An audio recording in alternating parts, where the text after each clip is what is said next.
Hello everyone, welcome to my channel. Please subscribe and keep watching more details.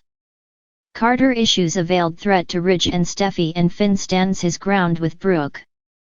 Today on The Bold and the Beautiful, Finn stands his ground with Brooke, Steffy questions Ridge, and Carter makes one last attempt to get through to his best friend. All products and services featured are independently chosen by editors. However, soaps.com may receive a commission on orders placed through its retail links, and the retailer may receive certain auditable data for accounting purposes. At Forrester, Katie updates Steffy that she sent the press release to her niece. Steffy says it's professional to give Hope a heads up. Katie snips that there's nothing professional happening here. Steffy doesn't like her tone and points out that what Hope did was unprofessional. How would Katie react if she found a woman in lingerie on top of her husband? Katie claims she would consider that it might have been a misunderstanding. Steffy, amused, says, "No, you would not." Ridge comes in as Steffy tells Katie the case is closed. Hope is no longer allowed there, and there's nothing she or anyone else can do about it. Katie shows Ridge the very brief press release and he says it must have come as a blow to Hope. Katie adds that it's a blow to the company as well. Steffy reiterates that Hope came onto her husband, no one forced her to do it. Ridge wishes none of this had ever happened. Steffy thinks it sounds like his opinion of Hope is shifting. "Are you listening to Brooke?" Ridge says of course he is, she's an important person in his life. Steffy says she's justified in what she did. Ridge says this is about the company. Getting rid of Hope and hope for the future are big decisions for them. Katie adds that she's Brooke's daughter and this will send shockwaves through the industry. Ridge asks Katie to hold the press release and she walks out. Steffy tells her father it doesn't sound like he's defending her. It sounds like he's defending Hope and Brooke. In the cabin, Hope recaps that Carter has taken the first step in their plan by signing his name on the LLC paperwork. Carter agonizes about whether or not he can betray Ridge and Steffy's trust. Can they take over Forrester Creations? Hope reads the press release again and marvels that her legacy is gone with just a few sentences. All of her hard work meant nothing. Carter says she has a right to feel disrespected. Hope says he does too. Carter questions if that justifies a coup at Forrester Creations. Brooke arrives at the Cliff House to a shirtless Finn and notes he must have just come in from surfing. Finn says he knows why she's there. Ridge was just there too. Brooke gawps when Finn says he wanted to talk about how out of control Hope is. She argues that her daughter made one mistake, at Eric's party, and that was it.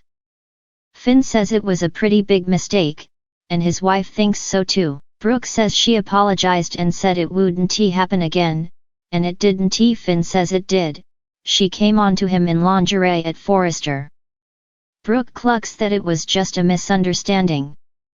Finn points out she doesn't know what happened as she wasn't there. Hope pinned me to the desk. How would she expect Steffy to react? Brooke sighs that they're wrong. Hope is not interested in you, Finn. Finn and Brooke go back and forth about it. Brooke knows what it's like to be wrongly accused. Finn says Hope needs to take responsibility and move on. Brooke narrows her eyes and says Hope doesn't want him. She's moving in another direction and has no interest in him whatsoever. Brooke reminds Finn that he and Hope were friends once. He says she crossed the line and ruined that. Brooke complains that she apologized for that, and she shouldn't have to lose everything she's worked for. She thinks the press will question Steffy's foolish decision. She warns Finn that he needs to protect the company. He needs to tell his wife to back off, before it's too late. At the cabin, Carter tells Hope he's always valued loyalty and lives by his conscience. He's proud of that.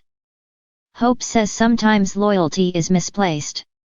They go over being overlooked, undervalued, and discarded. Hope thinks Steffi has been given too much power. Carter's idea to turn Forrester into an international luxury brand is something Steffi and Ridge couldn't have dreamed of. She's sure they're shutting it down because they didn't think of it first. Carter then gets outraged on Hope's behalf. Hope goes over the disadvantage her family is at in the company. She warns if Carter continues down this road, Steffi will want him out. Who does he think Ridge will support him or his beloved daughter? Carter nods. They need to protect themselves and their life's work. Hope asks, is it really that bad that we're standing up for ourselves and fighting back? Carter warns if they do this, there is no going back. There will be ramifications for all of them. Hope questions, do we really want to go down this road? Carter says they've left them no choice. He'll try one more time to get through to Ridge. If he fails, they'll follow through on their plan. Wait for my call. By the end of the day, our lives could be changed. Hope tells him she believes in him, and they kiss. In the office, Ridge tells Steffi he has her back. She asks, do you? Ridge says yes. Hope not being there right now is the right thing. That's why he sent her away. Steffi feels like he's wavering. She says she'd never put her personal feelings over the good of the company, but how could she have Hope back here after everything she's done? Ridge understands, but they have to handle this the right way, this is delicate. He disagrees that it's time to issue a press release. Carter comes in and says he thinks they can resolve this before things escalate out of control. In the cabin, Hope flashes through her conversations with Carter and their lovemaking and kisses. Brooke comes in and startles her. Her mother asks if she's okay. Hope says it's been a lot to process. Brooke clucks that what Steffi did is just not right.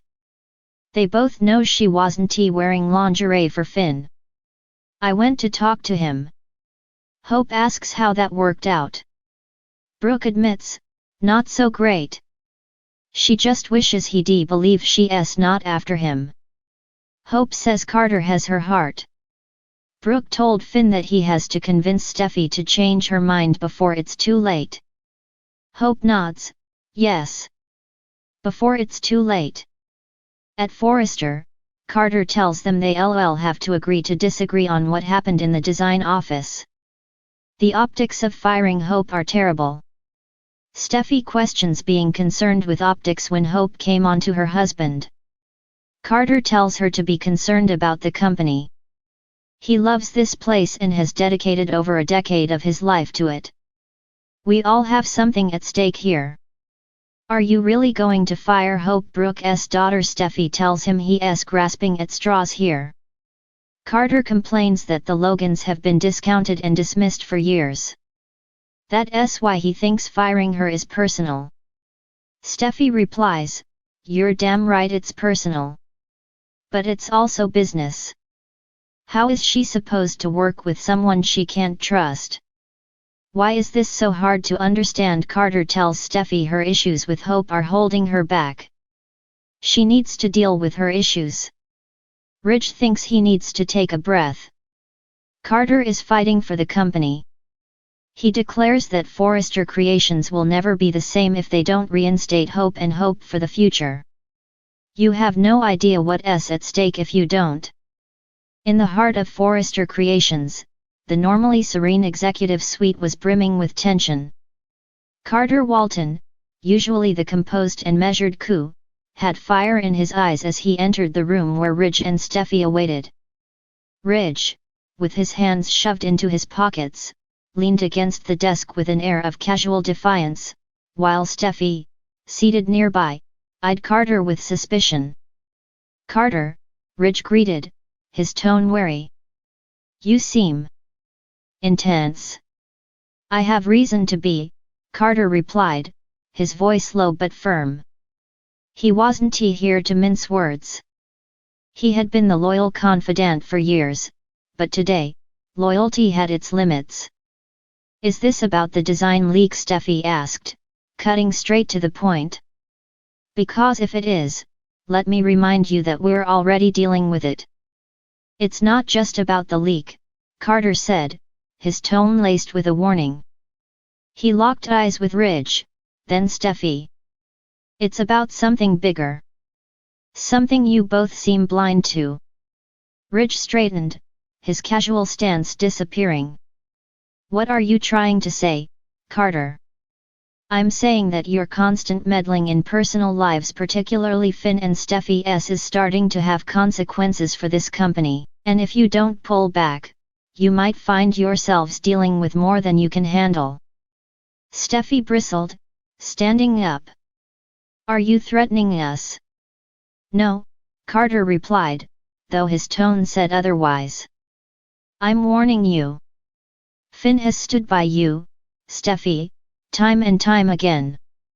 But your doubts, your hesitations, your family drama are tearing him down. And Ridge, he turned to face the patriarch, your incessant feud with Brooke is spilling over into places it shouldn't. If you think Finn doesn't notice Brooke's games, you're wrong. Ridge scoffed, crossing his arms. Finn's a big boy. He can handle himself. Can he? Carter countered, his voice sharp. Because from where I'm standing, he's being dragged into a vortex he didn't sign up for. And if this continues, you might lose him and Steffi might, too. Steffi stepped forward, her expression a mix of anger and uncertainty. You don't get to come in here and dictate what's best for my family, Carter. I'm not dictating, Carter shot back. I'm pointing out the cracks before they become unfixable. Finn faces Brooke's manipulations. Across town at the Cliff House, Finn sat in the living room, his jaw set and his eyes focused on Brooke Logan, who had just arrived unannounced. Brooke, ever the picture of poised determination, gave him a smile that didn't quite reach her eyes.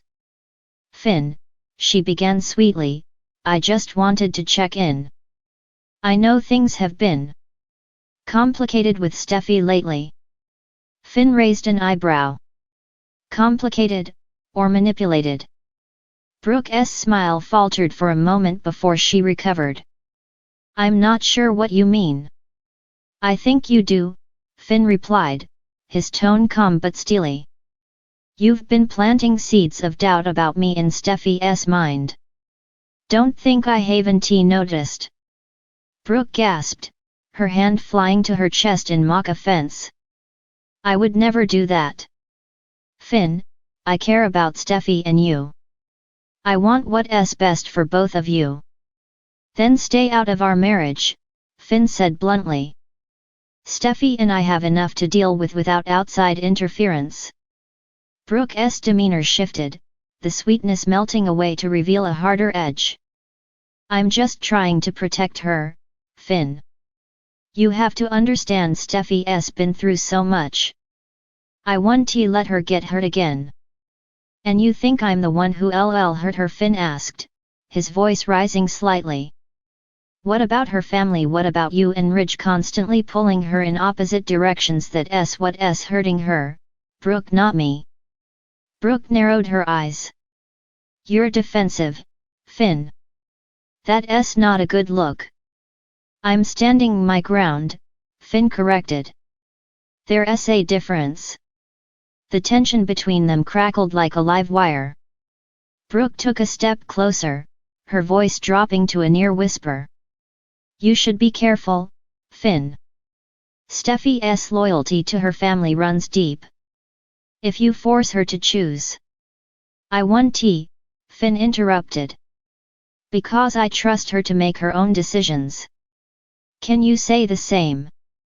Brooke didn't respond immediately, her expression darkening. It was clear she hadn't anticipated this level of pushback.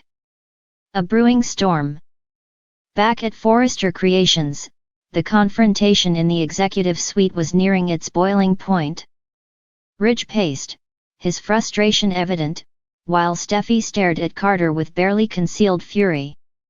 "You've crossed a line, Carter," Ridge growled. "I don't know what's gotten into you, but you're out of place." "What's out of place is this family's constant need to control everything," Carter retorted. "Finn loves Steffi, but even love has its limits. Keep pushing him, and you'll find out what those limits are." Steffi shook her head. "You don't know what you're talking about." "Don't I?" Carter shot back. "I've been around this family long enough to see the patterns. Finn's patience isn't infinite, Steffi. If you keep letting your father and Brooke stir the pot, you might lose him." Steffi hesitated, her defenses faltering for a moment before she pushed them back up. "Finn wouldn't leave me." "He might not leave you physically," Carter said softly, "but emotionally that's a different story." Ridge stepped forward, his voice like thunder. "You're done, Carter. Leave." Carter didn't flinch. Instead, he met Ridge's gaze with a quiet intensity.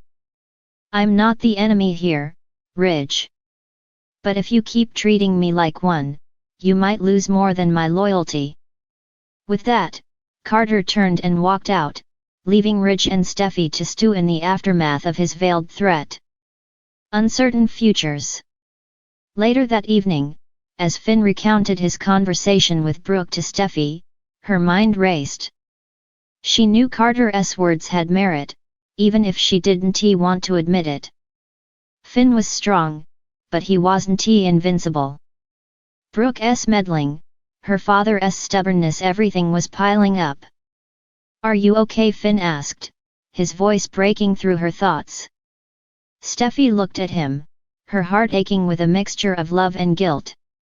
"I will be," she said softly.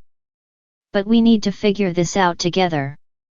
Finn nodded, pulling her into his arms. "We will," he promised. "As long as we don't let them win." In the shadows of Forrester Creations and the Logan Forrester War, alliances were shifting, and tensions were rising. Whether love would survive or be consumed by the flames of family drama remained to be seen.